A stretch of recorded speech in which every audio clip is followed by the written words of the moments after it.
This is not the first military intervention against a sovereign state in the name of justice. They try to impose their model on others, inevitably bringing death, destruction, desolation, and dilapidation. Nor is it the first time that they retreat hastily and resignedly, ridiculed by the whole world in a complete failure.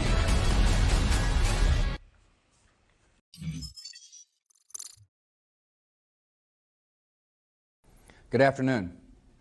On my orders, the United States military has begun strikes. If successfully destroyed, should permit... The only superpower in the world claimed it would revenge for its people. On October 7, 2001, the United States of America and its allies opened fire in Afghanistan. This is the first war of the 21st century. On one side was the United States, whose GDP was 10.58 trillion US dollars, accounting for 31.6% of the world. On the other side, the GDP was 2.46 billion US dollars, less than 0.01% of the global total. This is also the war between the richest country and the poorest country.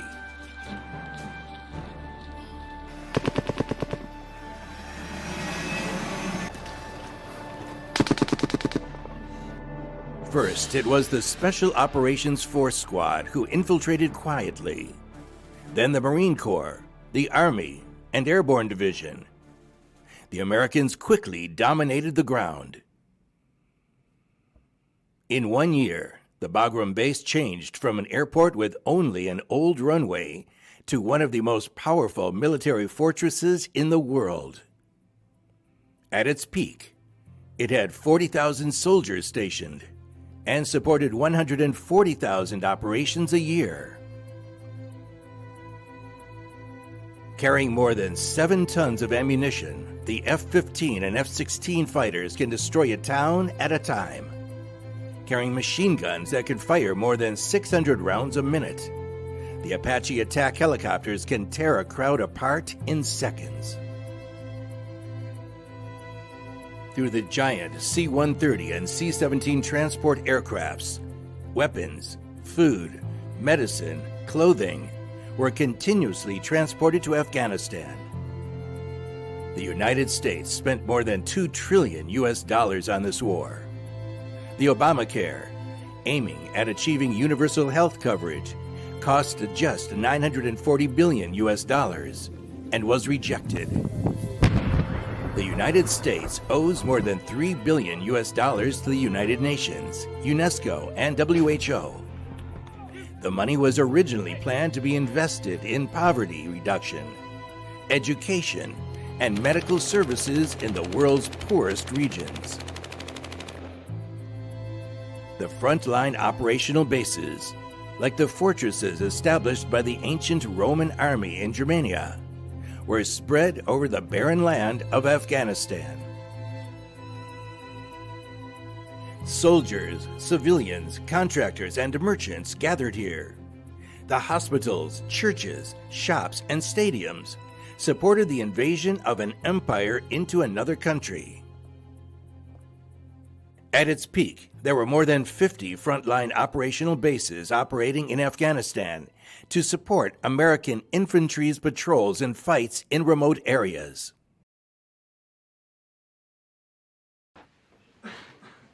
The Taliban seemed to be routed overnight, but they had never been completely eliminated.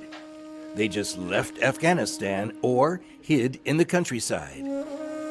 After a firefight, they killed Osama bin Laden. Bin Laden also left Afghanistan and was killed. Omar died, and his successor, Mansour, was also killed by the Americans. The transition in which we are going to be turning over responsibility for Afghan security to the Afghans. Obama once said that the Americans would leave, but he increased the American army in Afghanistan. In any case, over 20 years, more than 7,000 days and nights. The firefight had never stopped. And it became a war between the army and the civilians.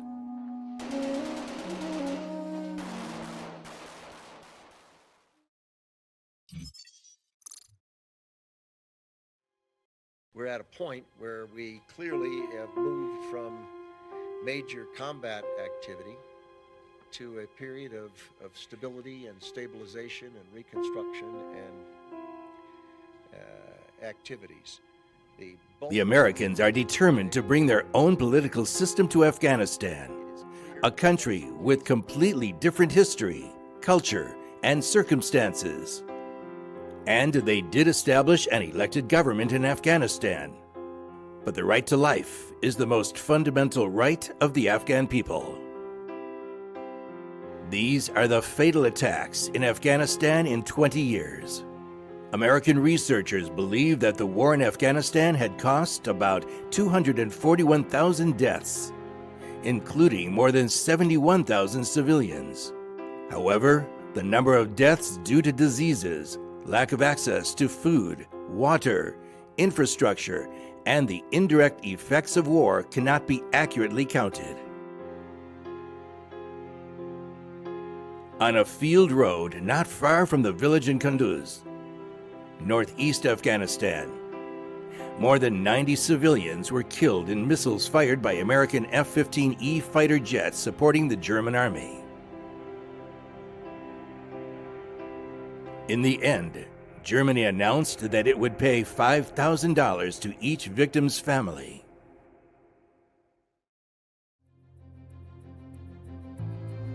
In Khujani district, Nangarhar province, eastern Afghanistan, 30 people were killed and more than 40 were injured in a drone attack on more than 200 farm workers resting in a field.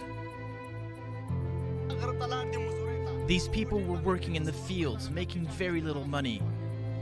Don't the Americans see that they were just working and gathering pine nuts? Why do they attack ordinary workers? In northern Helmand province, southwestern Afghanistan, at least 40 people were killed in a drone attack on a wedding ceremony. Most of them were women and children.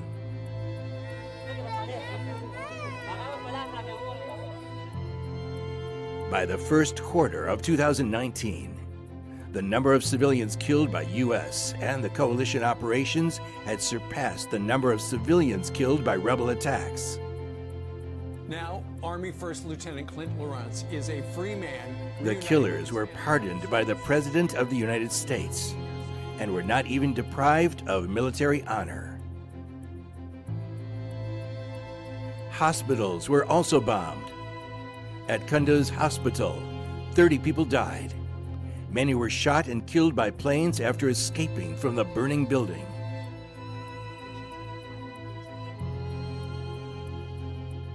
At Bagram Air Base, the secret prison is twice the size of the infamous Guantanamo, but the number of people in custody is 3 times that of Guantanamo.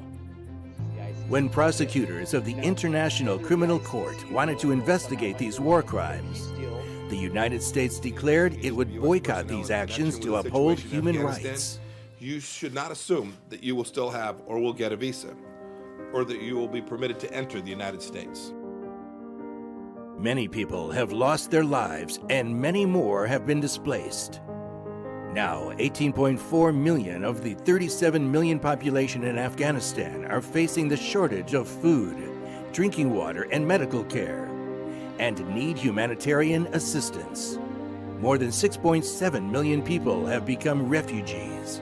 Since the tents used by refugees are donated by international organizations, they can be easily identified by satellite. Here, hundreds of people use one bathroom, lacking water, food, clothes, and everything.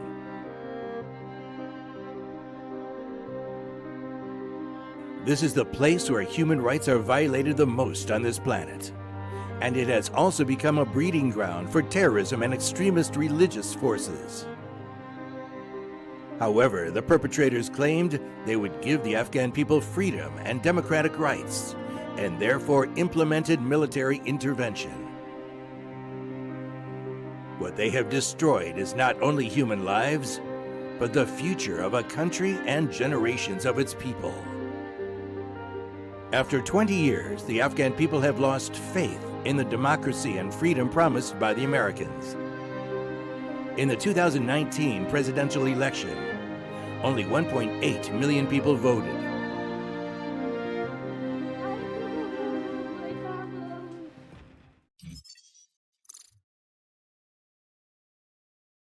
In terms of GDP growth alone, Afghanistan seems to have made rapid progress over the past 20 years.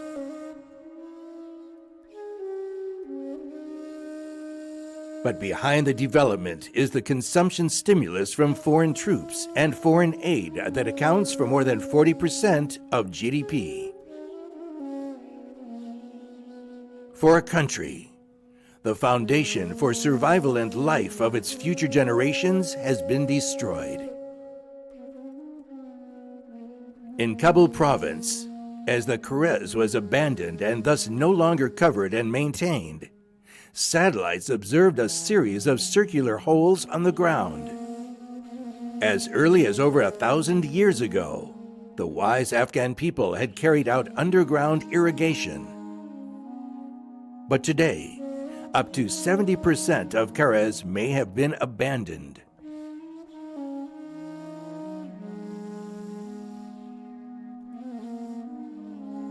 In Afghanistan, where the average annual rainfall is only 240 millimeters and 80% of its lands are mountainous, water conservancy facilities are the key to agricultural production. In the past 20 years, although Afghanistan's population has increased by 87% and the GDP has increased by 705.3%, the per capita food production has fallen by nearly 16%. Foreign funds have not been able to feed Afghans. Repairing these facilities will require the efforts of at least a generation.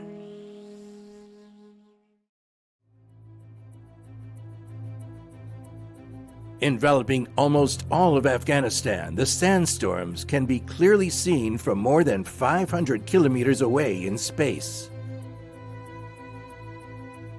Between 2010 and 2020, northern Afghanistan experienced the most severe vegetation shrinking. On the satellite analysis images, the depth of yellow represents the intensity of the recession. Afghanistan's fragile ecological environment is further deteriorating due to logging and burning.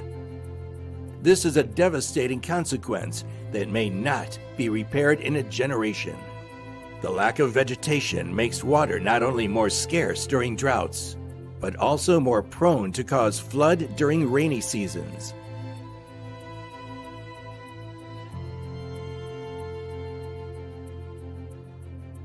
In May 2018, satellites observed by infrared that an uncontrolled and undrained flood in the farmland-filled Baghlad caused the moisture content of crops to exceed the warning line. Soon, they will rot in the mud and water.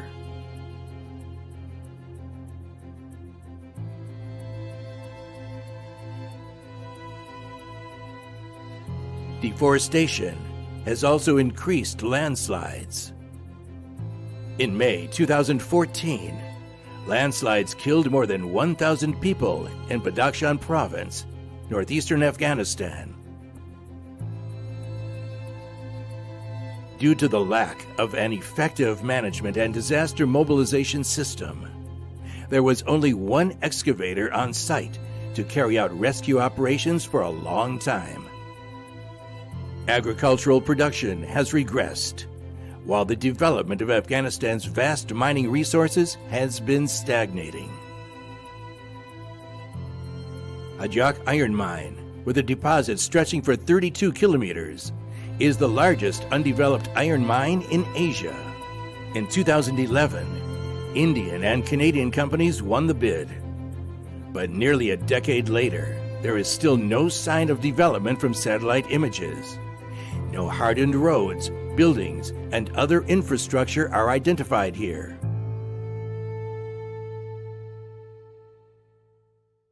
The collapse of governance has increased all risks. Many of them are devastating.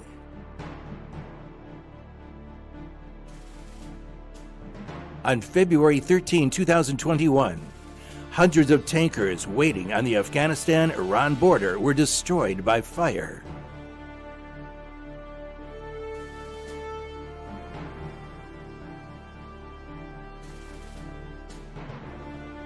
Other damages are the destruction of a country's history and future.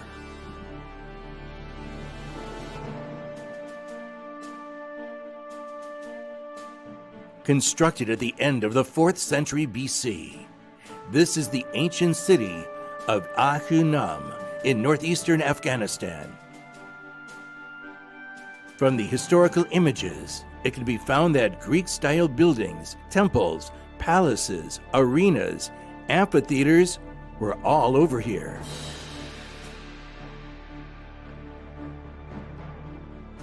But now, it is almost flat on satellite images.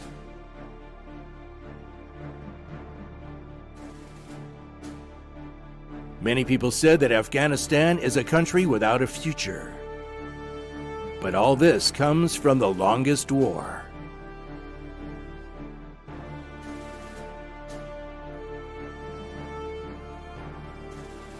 This is the GBU-43 Massive Ordnance Air Blast Bomb, the mother of all bombs, that exceeds 9 meters and weighs 9,797 kilograms. It is the most terrifying weapon in human history, except for nuclear bombs. On April 13, 2017, the U.S. military used this weapon for the first time in Nangarhar, Afghanistan. On the satellite image, everything on the ground is smoothed out. Just like this country, nothing is left.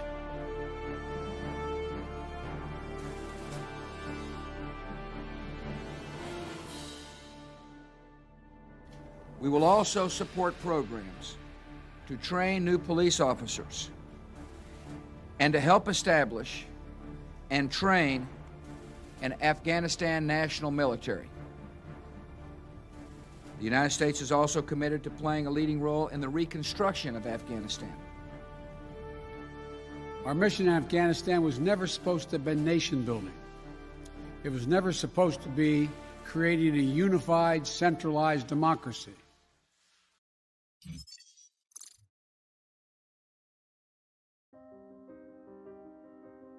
Although the natural environment has been destroyed, satellites still observed obvious vegetation growth in Helmand and other areas in the past 10 years. This is the largest poppy growing area in Afghanistan. This is the Nad Ali region, where food and poppies grow together on 24,366 hectares of land. Through the unique chlorophyll changes of poppy, satellites can identify this plant more accurately by using infrared reflection. Satellite observations show that in 2010, there were about 65,000 hectares of suspected opium poppy cultivation area in Helmand province. In 2020, it increased by 78% to 116,000 hectares. In 2000, the Taliban government announced a drug prohibition, reducing the area of opium poppy cultivation in Afghanistan from 82,000 hectares to 8,000 hectares. But 20 years after the U.S. military overthrew the Taliban government, this country now supplies 80% of the world's drugs. As seen in Helmand province, poppy cultivation is extensive and open. Western media reported that the U.S. military provided protection for the Afghans they supported to grow opium poppies, thereby obtaining funds for the purchase of weapons. In areas of northern Afghanistan that had never been controlled by the Taliban, many photovoltaic panels can even be seen in suspected opium poppy fields. In Afghanistan, the most developed areas are often drug-related.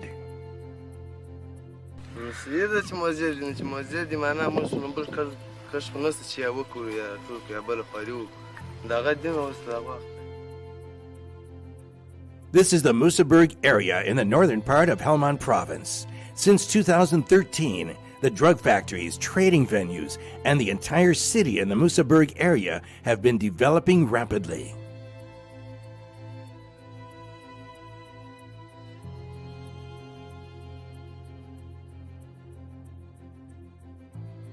But in Afghanistan, where roads are rare and the border is heavily guarded, how can thousands of tons of drugs be transported out of the country every year? People have always suspected that unchecked CIA transport planes and U.S. military transport planes were continuously transporting Afghan drugs to all parts of the world.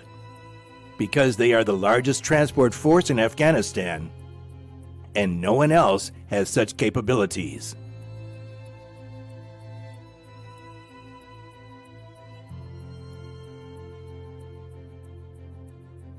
An increasing number of locals are planting poppies on their own land instead of wheat and potatoes. More and more children have discovered that drugs are their best future since childhood. Military intervention and war can destroy a country in many ways. Destroy everything that was once beautiful. Destroy the foundation of its present existence. And destroy its hope and future.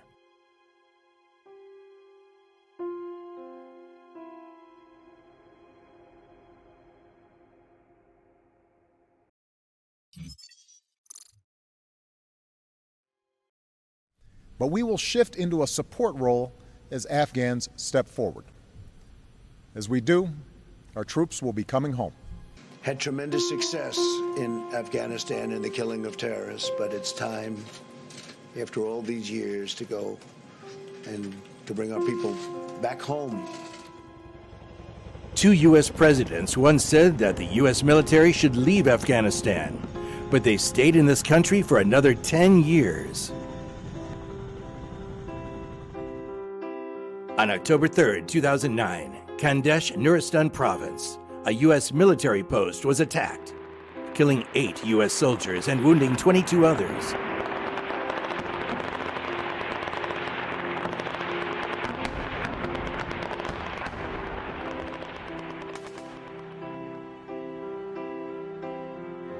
In the end, the U.S. troops retreated and blew up the outpost.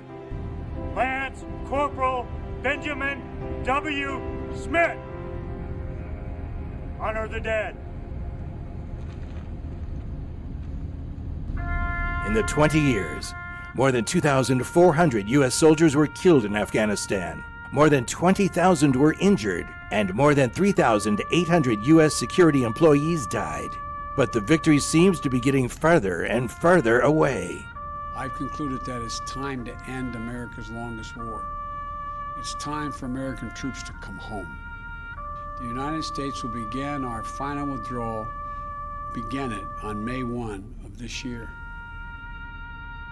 The Americans left in a hurry and in a mess. The death of thousands of soldiers and tens of thousands of civilians became pointless overnight.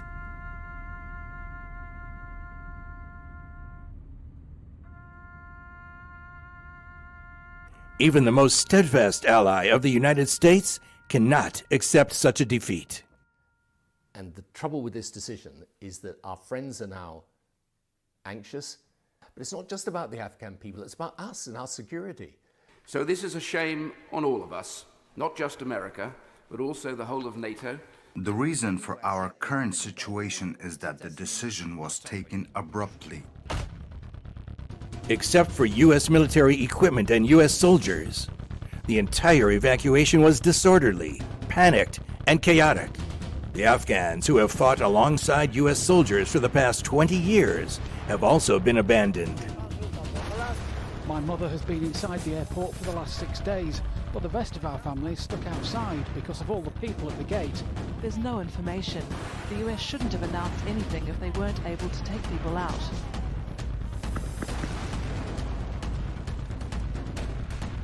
Feeling deceived and betrayed, people poured into the tarmac and runway of Kabul airport, doing their best and even risking their deaths to climb onto the American transport plane.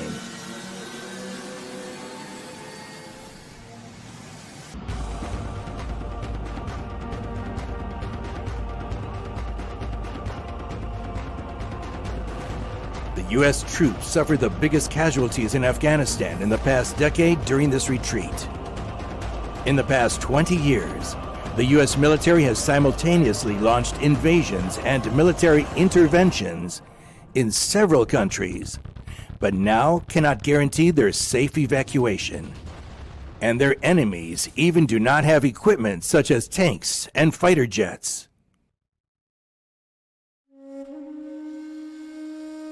Full of lies, killings, bullying, death, desolation, and decline in 20 years, this is a war that can be observed from more than 500 kilometers away in space. The military forces of the superpower imposed a disaster on the extremely poor and weak civilians, but they were ultimately unable to win, or even to withdraw in dignity.